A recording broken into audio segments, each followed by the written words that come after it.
Welcome to e-PG पाठशाला।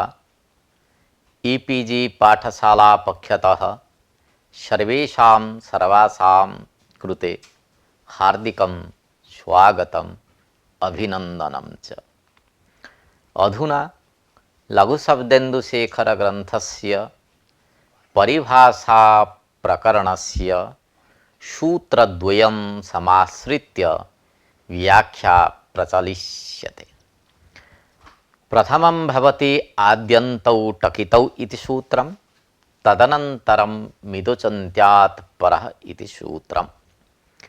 आद्यन्तौ टकितौ इति सूत्रस्य मुख्याः अंशाः भवन्ति। सूत्रार्थः: आद्यन्तौ टकितौ इत्यत्र द्वन्द्वसमासः न प्राप्नोति इति शंका, तत्र समाधानम्। आद्यन्तौ इत्यत्र द्वन्द्वसमासेपि कथं प्रत्येकम् अन्वयः भवति? समासोत्तरं प्रत्येकान्वयः लोके साधुः असाधुः वा? आद्यन्तौ टकितौ सूत्रस्य प्रवृत्तिस्थलं किम्? आद्यन्तौ टकितौ सूत्रं कस्य अववादः? चरेष्टः इति सूत्रादौ आद्यन्तपरिभाषायाः प्रवृत्तिः न वा? यत्र स्थानषष्ठी संभावना तत्रैव आद्यन्तपरिभाषायाः प्रवृत्ति भवति किम्? सूत्रे इतौ ग्रहणस्य प्रयोजनविचारः एवं च सूत्रस्य उदाहरणम् इत्यादयः विषयाः आलोचयिष्यन्ते। मिदुचन्त्यात् परः इति सूत्रस्य व्याख्यान प्रसंगे सूत्रस्य अर्थः, सूत्रार्थ विषये प्राचां मतं, प्राचां मतखण्डनम्, अत्र कः सिद्धान्तः? अचः इत्यत्र एकवचन निर्देशस्य संगति प्रदर्शनम्। समुदाय भक्त असौ इति भाष्यवचनस्य आशयः। मुञ्चति इत्यत्र अन्तावयव इति अंशस्य अप्रवृत्ति कल्पनम्। एवं मिदोचन्त्यात् परः इति सूत्रं षष्ठीस्थाने योगा परश्च इति सूत्रद्वयस्य बाधकम् इति एतद् विषयम् आधारीकृत्य चर्चा प्रचलष्यति। अधुना आद्यन्तौ टकितौ इति सूत्रस्य अर्थविचारः अस्माभिः करिष्यते। आद्यन्तौ टकितौ इति परिभाषासूत्रं भवति। अनियमे नियमकारिणी परिभाषा। डह्सि धुट् इति सूत्रेण धुडागमः विहितः, तत्र टकारः इत्संज्ञकः। सीतुक् इति सूत्रेण तुगागमो विहितः, तुग् इति अत्र ककारः इत्संज्ञकः। आगमः मित्रवत् भवति। अत्र यः धुडागमो भवति सः कस्य अवयवः स्यात्? एवं च तुकागमः कस्य अवयवः स्यात् इति प्रश्नः आयाति। एतादृशः आगमः किं पूर्वतया अथवा परतया विधीयते इति अनियमो वर्तते। अतः आद्यन्तौ टकितौ इति परिभाषासूत्रेण आगम विषये नियमः कृतः। टिदागमः आद्यवयवः एवं च किदागमः अन्तावयवः स्यात् इति नियमः कृतः। अनेन सूत्रेण न किमपि विधीयते, परन्तु विधिसूत्रम् उपकरोति, नियमयति च इदम् आद्यन्तौ टकितौ इति सूत्रम्। अस्य सूत्रस्य अयमेव अर्थः भवति यत् अत्र सूत्रे पदद्वयम् अस्ति। आद्यन्तौ इति प्रथमा द्विवचनान्तं पदं, टकितौ इति प्रथमा द्विवचनान्तं पदम्। आदिश्च अन्तश्च इति विग्रहे द्वन्द्वसमासे आद्यन्तौ इति रूपं सिद्ध्यति। इत्च इति एकशेषे इतौ इति रूपम्। तश्च कश्च इति विग्रहे द्वंद्व समासे टकौ इति टकौ इतौ ययोः तौ टकितौ इति समस्तपदं निष्पन्नम् समुदायस्य उद्भूत अवयव भेद विवक्षया द्विर्वचनं भवति टकारस्य अकारः उच्चारणार्थः अकार विशिष्टस्य तस्य इत्वाभावात् द्वन्द्वान्ते श्रूयमाणस्य इतः प्रत्येकं संबंधो वर्तते अतः टीत् आदिः कीत् अन्तः इत्यर्थः संपद्यते तथा च टित्कितौ यस्य उक्तौ तस्य क्रमात् आद्यन्तावयौ स्तः इति सूत्रार्थः निष्पन्नः यम् उद्दिश्य विहितौ टकितौ सः अवयवी टित् आद्यवयो भवति कीत् अन्तावययो भवति आद्यन्तौ टकितौ इत्यत्र द्वन्द्व समासः न प्राप्नोति इति शंका जागर्ति यतो हि मिलितस्य न एकत्र अन्वयः इति नियमो वर्तते अत्र आदिपदार्थस्य टित् पदार्थे अन्वयो भवति अन्तपदार्थस्य च कित् पदार्थे अन्वयो भवति एकस्मिन् पदार्थे द्वयोः अन्वयाभावो दृश्यते एक पदार्थ अन्वयित्व रूप सहविवक्षा नास्ति अतः द्वंद्व समासो न स्यात् इति शंका उदेति अर्थात सामान्यतः द्वंद्व समासः साहित्ये एव भवति साहित्यम नाम एकधर्मावच्छिन्नस्य एकधर्मावच्छिन्न संबंधेन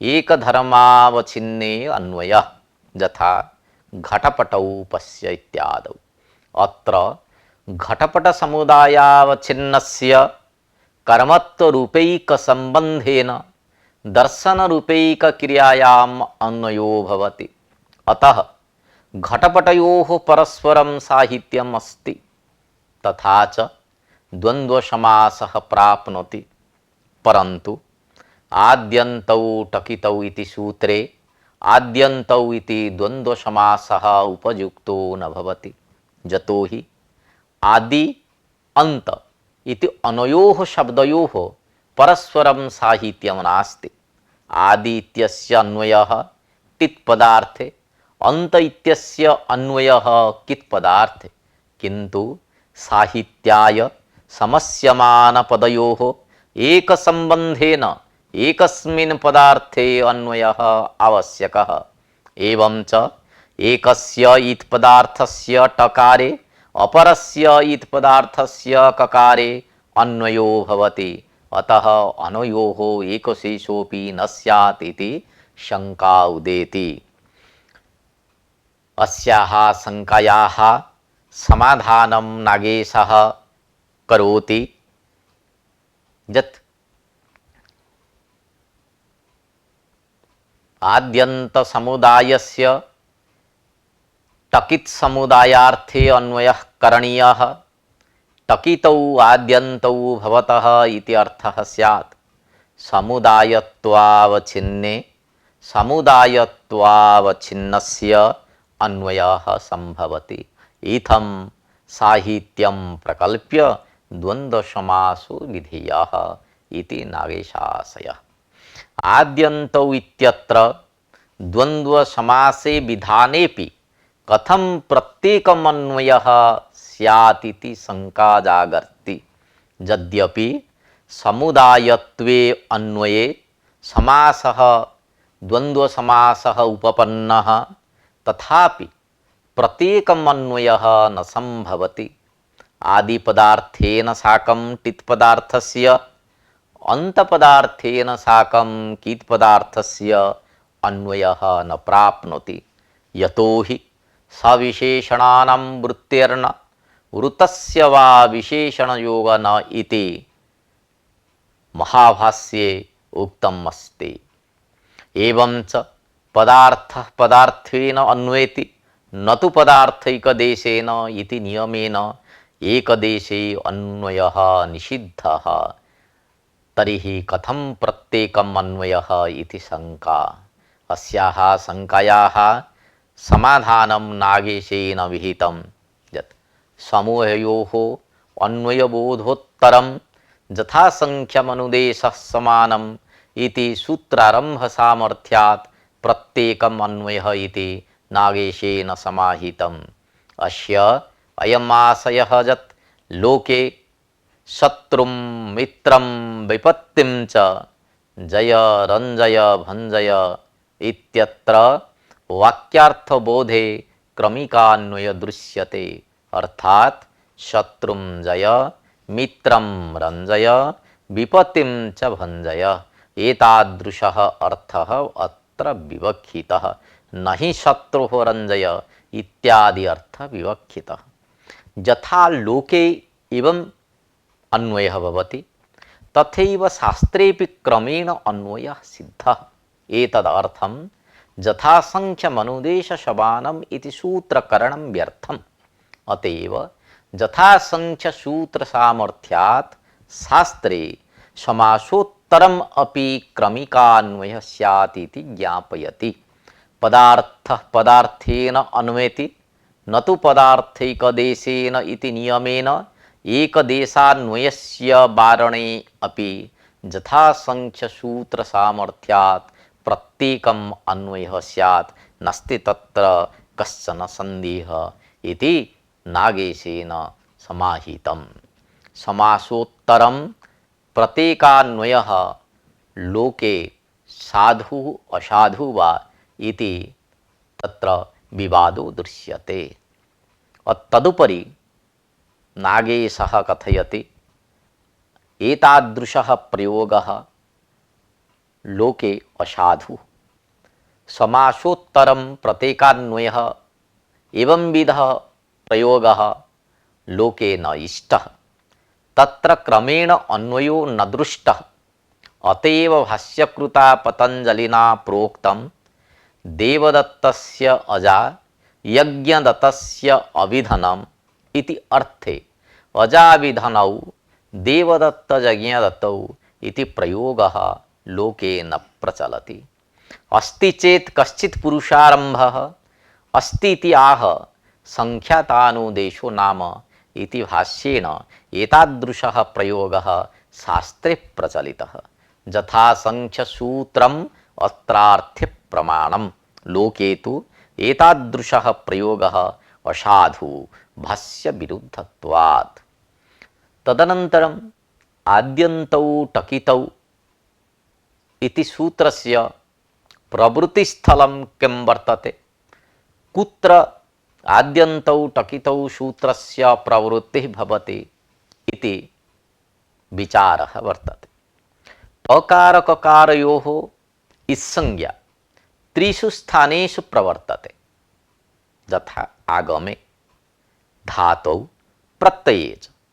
परन्तु धातौ अस्याः परिभाषायाः उपस्थितिः न भवति, यतोहि आद्यन्तौ टकितौ षष्ठिनिर्दिष्टस्य इति भाष्यवचनात् यत्र स्थानषष्ठी प्राप्ता तत्रैव आद्यन्तपरिभाषा उपतिष्ठते। यथा धातौ स्थानषष्ट्यभावात् परिभाषा इयं न प्रवर्तते, प्रत्ययेऽपि इयं परिभाषा न प्रवर्तते, तत्रापि स्थानषष्ट्यभावात्। प्रत्ययः परश्च इति अधिकारो वर्तते, अधिकारप्राप्तपरत्वस्य बाधो भवेत्। गापोः ष्टक् बृहिशाल्योः ढक् इत्यादौ आनन्तर्य संबंधे षष्ठी भवति, न तु स्थान संबंधे षष्ठी। अतः अत्र यं परिभाषा न प्रवर्तते, केवलम् आगम विषये आद्यन्त परिभाषा उपतिष्ठते। आद्यन्तौ टकितौ इति सूत्रं कस्य अपवादः इत्यस्मिन् विषये विचारः विहितः। आद्यन्तौ टकितौ इति विषये द्वयोरेव सूत्रयोः प्राप्तिः भवति। षष्ठी स्थाने योगा इत्यस्य, प्रत्ययः परश्च इत्यस्य। तत्र बाध्यशस्त्र अव्यवधान शून्यं शास्त्रं षष्ठीस्थाने इत्येव प्रत्ययः परश्च इति तु बाध्यषष्ठीस्थाने इत्यनेन व्यवहितः। पुरस्तात् अपवादाः अनन्तरान् विधिन् बाधन्ते नोतरान् इति एका परिभाषा वर्तते। पुरस्तात् पठितेन बाधकेन परपठितशास्त्रम् अवश्यं बाधनीयम्। स्मस्मात् परस्मिन् बाधनीये प्रथमोपस्थितत्वात् अनन्तरस्य अव्यवहितौतरस्य बाधेन सूत्रं चरितार्थं भवति। अतः तदुत्तरस्य व्यवहितस्य सूत्रस्य बाधकं न भवति इति अस्याः परिभाषायाः अर्थः। अनया परिभाषया आद्यन्तौ टकितौ इति सूत्रम् अव्यवहितस्य षष्ठीस्थाने योगा इत्यस्य एव बाधकं भवति। किं कारणम्? अपवादत्वात्। परन्तु प्रत्ययः परश्च इति सूत्रं व्यवहितत्वात् न बाधते। प्रत्ययः परश्च इति सूत्रं तु विप्रतिषेधे परं कार्यम् इति नियमेन परत्वात् आद्यन्तौ टकितौ इति सूत्रस्य बाधकं भवति। अत्र प्रश्नः समागच्छति यत् चरेष्ठः इति सूत्रे आद्यन्त परिभाषायाः प्रवृत्तिः न वा इति प्रश्नः। अत्र नागेशः कथयति चरेष्ठः इति सूत्रे आद्यन्तौ टकितौ सूत्रस्य प्रवृत्तिः न भवति। यतोहि चरेष्ठः इति सूत्रेण ट प्रत्ययो विधीयते। अत्र ट प्रत्ययस्य टकारः इति संज्ञकः, अतः अयं टित् प्रत्ययः। तित्वात् आद्यन्तौ टकितौ इति परिभाषया धातुः पूर्वं प्राप्नोति। प्रत्ययः परश्च इति अधिकारात् धातोः अनन्तरं प्राप्नोति। परन्तु विप्रतिषेधे परं कार्यम् इति परिभाषया प्रत्ययः परश्च इत्यस्य परत्वात् ट प्रत्ययः धातोः अनन्तरम् एव भवति। अतः चरेष्ठः इति सूत्रे आद्यन्तौ टकितौ परिभाषा न प्रवर्तते। यत्र स्थानषष्ठी संभावना तत्रैव आद्यन्त परिभाषायाः प्रवृत्ति भवति इति सिद्धान्तितम्। षष्ठी स्थाने योगा इति सूत्रस्य अपवादो भवति आद्यन्तौ टकितौ। अतः यत्र स्थानषष्ठी संभावना वर्तते तत्रैव आद्यन्तौ टकितौ इति सूत्रं प्रवर्तते। अतएव सिद्धान्तकौमुद्यां वृतौ यस्य उक्तौ इति लिखितम् अस्ति। अवयववाचिभ्याम् आद्यन्तशब्दाभ्याम् आक्षिप्तः अवयवी इति लभ्यते। अयमेव जस्य इत्यत्र यत् शब्दस्य अर्थः। सूत्रे इतौ ग्रहणस्य किं प्रयोजनम् अस्ति इति विचारः नागेशेन विहितः। मत्वर्थीयम् इन् प्रत्ययं विधाय टकितौ इत्यस्य स्थाने टकिनौ इति निर्देशः करणीयः स्यात् पाणिनिना। कुक् इत्यस्य ककारः नकार्यः पूर्वककारेण ककारवत्वात् अनिनः ककारो नोच्चारणीयः लाघवम् अपि भविष्यति इति मनसि निधाय नागेशेन उक्तं यत् इतौ इति किम् टुक् पर्यायेण आद्यन्तयोः मा भूत् इति उत्तरितम्। आदौ शिखरे प्रश्नः कृतः इतौ इति किम्, तत्र उत्तरं दत्तं टुक् पर्यायेण आद्यन्तयोः मा भूत् इति। अस्य अयमेव आशयो यत् इणोः कुक् टुक् सरि इति एकं सूत्रमस्ति। अनेन सूत्रेण कुक् टुक् च आगमौ विधीयते। टुकि टकार ककारयोः उभयोः सत्वात् सकृदेव तयोः विधानं न संभवति। अर्थात एकस्मिन् समये आद्यवयः अन्तावयवश्च भवितुं नार्हति। पर्यायेण कदाचित् पूर्वं कदाचित् परं प्रवर्तेत, परन्तु ईत्पदसन्निवेशेन न कोऽपि दोषः स्यात्। टुक् इत्यत्र टकारस्य इत्संज्ञा न भवति, अतः टित्वाभावात् पर्यायतापत्तिः न स्यात्। टुक् इत्यत्र कित्वात् अन्तावयवो भवति। अन्तिमे अस्य आद्यन्तौ टकितौ इति सूत्रस्य किम् उदाहरणम् इत्यस्मिन् विषये चर्चा करिष्यते। टित् आगमस्य उदाहरणं भवति षटत्सन्तः। षट्सन्तः इति स्थिते डस्य धुट् इति सूत्रेण डकारात् परस्य सकारस्य धुट् आगमो विधीयते। असौ धुडागमः सकारस्य आदि अवयवः स्यात्, अन्तावयवो वा इति सन्देहो जायते। अत्र सूत्रमिदं समुपस्थाप्य व्यवस्थापयति यत् टिदागमः आगमिनः आदौ भवति। अतएव डकारात् परस्य सकारस्य आदौ धुडागमे षट् धुट् सन्तः इति स्थिते धकारस्य जस्त्वेन टकारे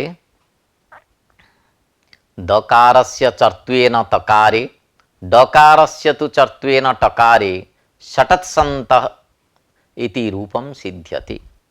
किदागमस्य उदाहरणं प्राङ्ख्यु इति। प्राङ्ख्यु शशु इति स्थिते वङ्णः कुक्टुक्सरि इति सूत्रेण विकल्पेन कुकागमो भवति। अयं कुकागमः वकारस्य पूर्वं भवति परे वा इति सन्देहे आद्यन्तौ टकितौ इति सूत्रं व्यवस्थापयति यत् अयं कुगागमः डकारस्य परे भवति।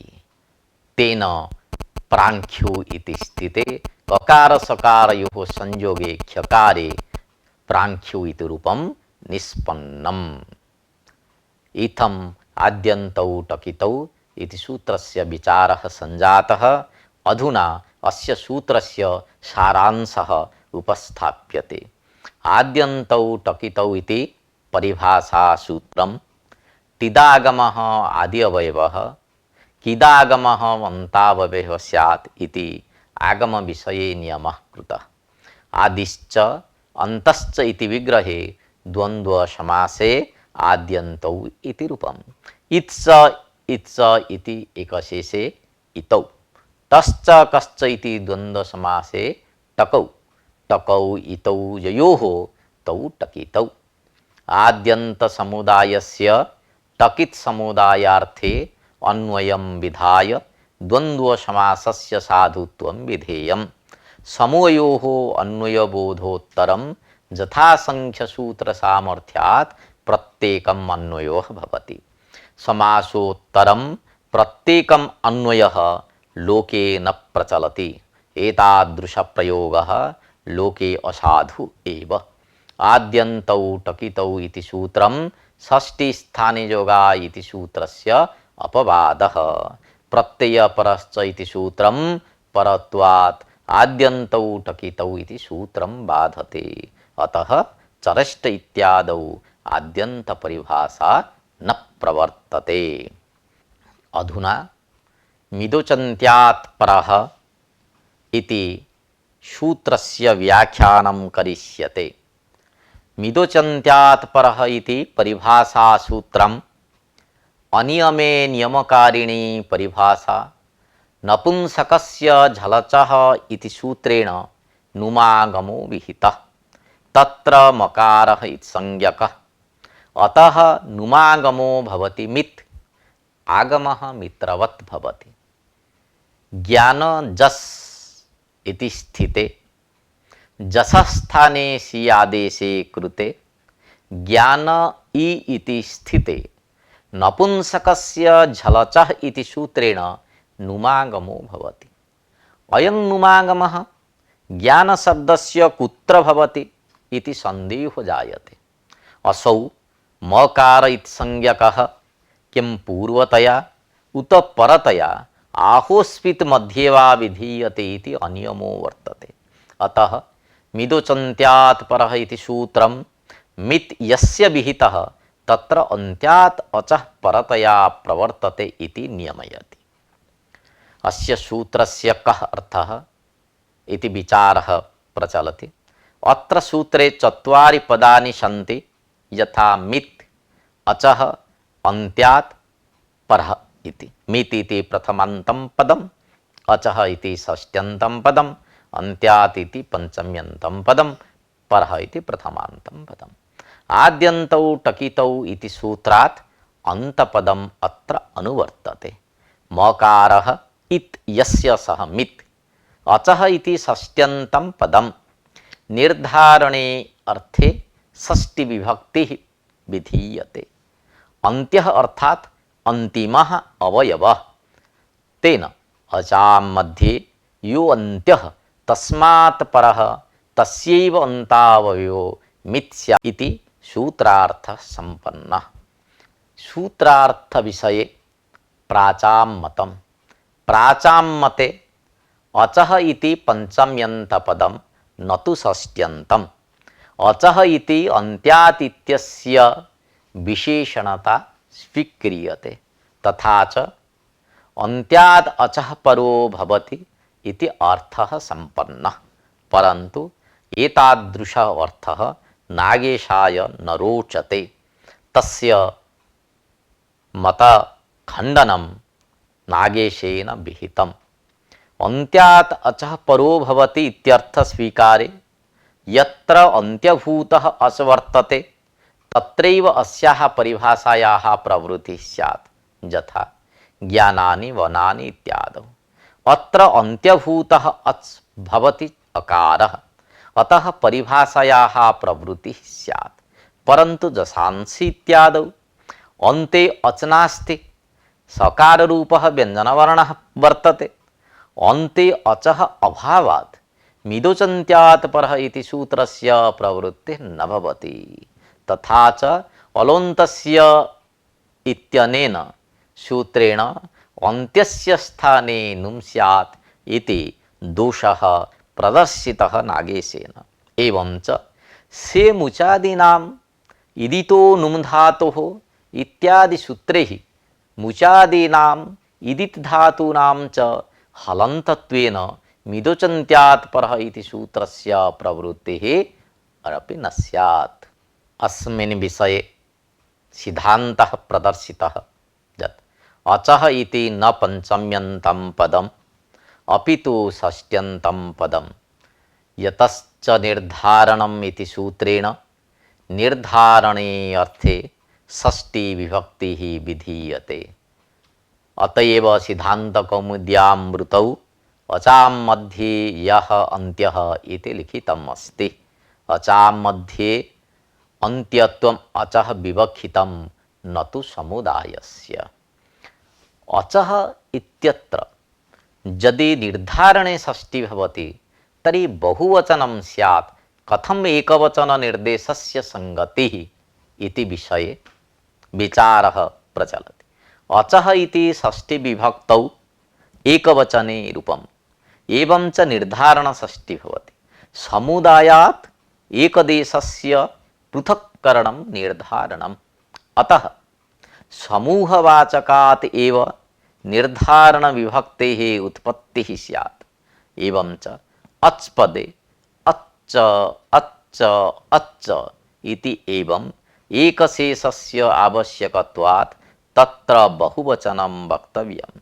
तथा च सूत्रे अचः इति एकवचनान्तेन कथं निर्देशः कृतः इति प्रश्नः आयाति।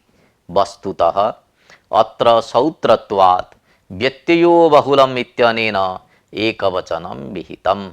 यतोहि छन्दोवत् सूत्राणि भवन्ति इति नियमो वर्तते। अर्थात् अचः इत्यत्र एकवचनम् अविवक्षितम्। अचां मध्ये यो अन्त्यः इत्यत्र अचां पदस्य परिष्कारः आवश्यकः।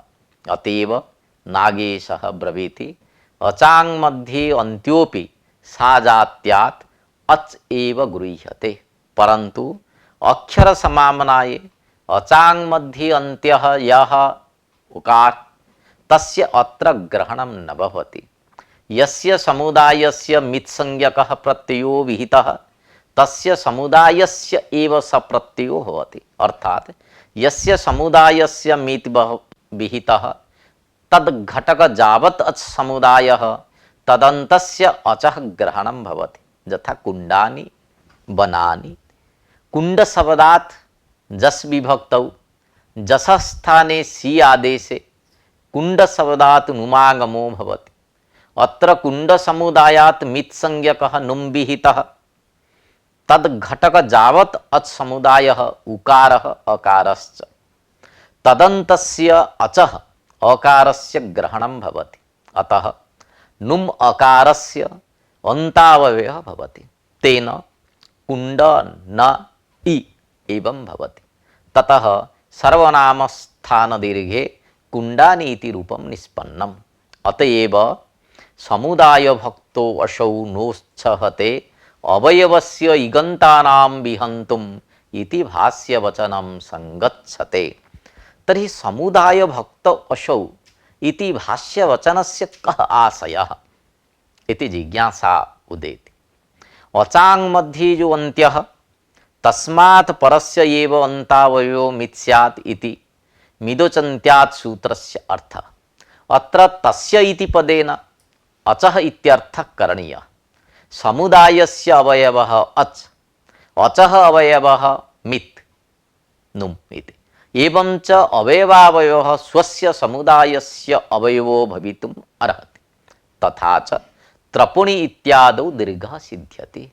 त्रपु शब्दात् जस् विभक्तौ जस स्थाने सी आदेशे सकारस्य इत्संज्ञायां त्रपु इति स्थिते अत्र नुमागमः समुदायस्य अवयवो भवति।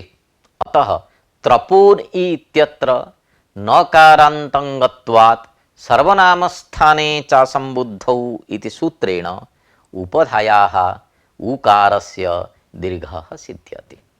परन्तु पद विभज्य अन्वाख्यान पक्षे पंच अरत्नयः प्रमाणम् अनयोः इति अर्थे प्रमाणे अर्थे विधीयमानस्य मात्र प्रत्ययस्य लुक् भवति। ततः पंच अरत्नी सि इति स्थिते नुमागमे पंच अरत्निन् इ इति अवस्थायां केवलम् उत्तरपदम् अपि नकारान्तं जातम्। एवञ्च इगन्तत्वं तत्र नास्ति। येन इगंत काल कपाल भगाल सरावेषु द्विगौ इति सूत्रेण पूर्वपद प्रकृतिश्वरो न प्राप्नोति। अतः अवयवावयवः समुदाय अवयवः अनेन सिद्धान्तेन कार्यम् उपपन्नं न भवति। अतः तस्य इत्यनेन यस्य मित् विहितः तस्य समुदायस्य एव ग्रहणं कर्तव्यम्।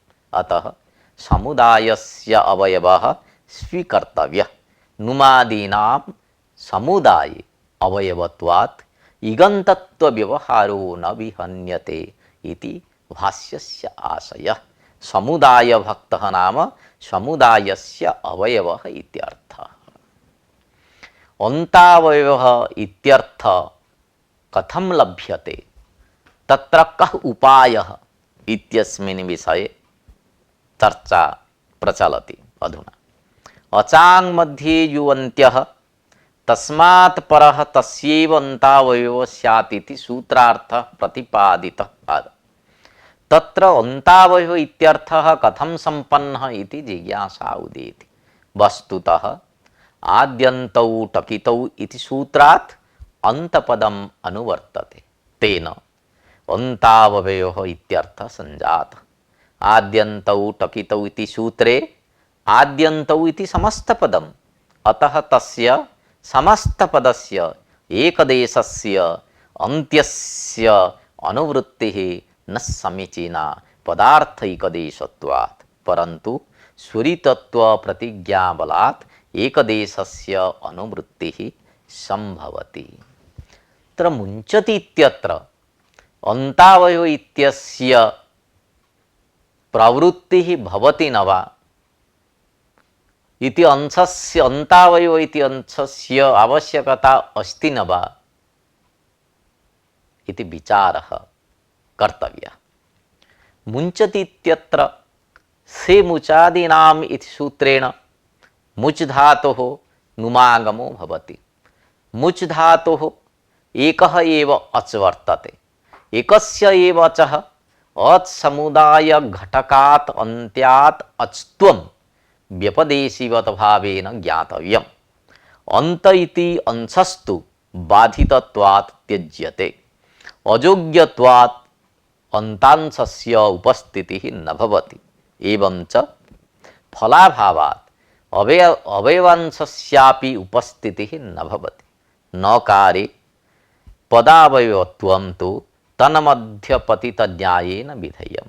अतः मुञ्चति इत्यादौ अन्तावयव इति अंशः न सम्बध्यते इति सिद्धान्तः प्रदर्शितः नागेशेन। ततः मिदोचन्त्यात् परः इति सूत्रं षष्ठीस्थाने योगा परश्च इति सूत्रद्वयस्य बाधकम् इति विचारः प्रचलति। मद्विषये यत् यत् प्राप्तं तत् सर्वं मया बाध्यम् इति बाध्य सामान्य चिन्तापक्षो वर्तते। अस्मिन् पक्षे मिदोचन्त्यात् परः सूत्रं षष्ठीस्थाने योगा परश्च इति एतत् सूत्रद्वयस्य बाधकं भवति। स्नमः मित्करणम् अत्रार्थे प्रमाणम्। मित्करण सामर्थ्यात् परश्च इत्यस्य बाधो न समीचीनः। यतो हि स्नमादि प्रत्यये श्रवणार्थमेव मकारोच्चारणं भवितुम् अर्हति इति सन्देहो जायते। अतः नागेशः समाधत्ते तृणः इम् इति निर्देशात् इति पाणिनिना तृणः इम् इति सूत्रं विरचितं। तत्र तृणः इति पदस्य प्रयोगः कृतः। तत्र तृः धातोः स्नं विहितः। तृ धातोः अन्त्याच् अचः परस्य स्नं घटकनकारस्य विधानं कृतम्। अन्यथा प्रत्ययपरत्वात् तृणः इति प्रयोगः न स्यात्। अतः बाध्यबाधकभावः समीचीनः। एवं प्रकारेण मिदोचन्त्यात् परः इति सूत्रार्थः विचारितः। अन्ते तु अस्य सूत्रस्य सारांशः उपस्थाप्यते। मिदोचन्त्यात् परः इति परिभाषासूत्रं मकारः इत्यस्य समित् अत्र बहुव्रीहिसमासः। अचः इति षष्ट्यन्तं पदम्। अचः इति निर्धारणषष्ठी। अचाङ् मध्ये यु अन्त्यः तस्मात् परः तस्यैव अन्तावयो मिथ्यात् इति सूत्रार्थः। आद्यन्तौ टकितौ इति सूत्रात् अन्तपदम् अनुवर्तते। अचः इत्यत्र सौत्रत्वात् एकवचनम्। एवं च बहुवचनार्थे एकवचनम्। अच् इति समुदायस्य अवयवः। मुञ्चति इत्यत्र अन्तावयव इति अंशस्य प्रवृत्तिः न भवति। मिदोचन्त्यात् परः इति सूत्रं षष्ठीस्थाने योगा इति सूत्रस्य बाधकम्। मिदोचन्त्यात् इति सूत्रं परश्च इति सूत्रस्यापि बाधकम्। प्राचां मते अचः इति पंचम्यन्तं पदम्। नवीनानां मते अचः इति षष्ट्यन्तं पदम्। प्राचां मतस्वीकारे जसांसि इत्यादौ मिदोचन्त्यात् इति परिभाषा न प्रवर्तते। से मुचादीनाम् इत्यादौ अपि मित् परिभाषायाः प्रवृत्तिः न स्यात्। अतः अचः इति पंचम्यन्त व्याख्यानं न युक्तम् इति शम्।